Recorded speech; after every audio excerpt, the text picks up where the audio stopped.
بسم اللہ الرحمن الرحیم۔ السلام علیکم زینب ٹی وی کے ناظرین، آج کے درس حدیث میں خوش آمدید۔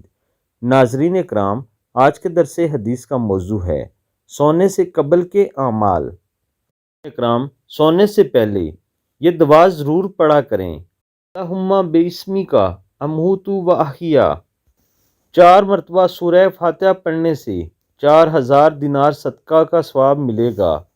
3 مرتبہ سورہ اخلاص پڑھنے سے 1 قرآن مجید کا ثواب ملے گا۔ 3 مرتبہ درود ابراہیمی پڑھنے سے جنت کی قیمت ادا ہوگی۔ 4 مرتبہ تیسرا کلمہ پڑھنے سے 1 حج کا ثواب ملے گا۔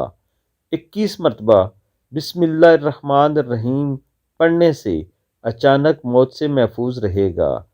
3 مرتبہ آیت الکرسی پڑھنے سے گھر والوں کی اور اہل محلہ کی حفاظت ہوگی۔ ناظرین کرام، یاد رکھیں، سورہ فاتحہ کا مطلب ہے الحمدللہ رب العالمین، اور سورہ اخلاص کا مطلب ہے قل هو اللہ احد۔ یہ دونوں صورتوں کی پہلی آیات ہیں۔ یہ صورتیں مکمل پڑھنی ہیں۔ اللہ تعالیٰ آپ سب کو اجر عظیم عطا فرمائے، آمین ثم آمین۔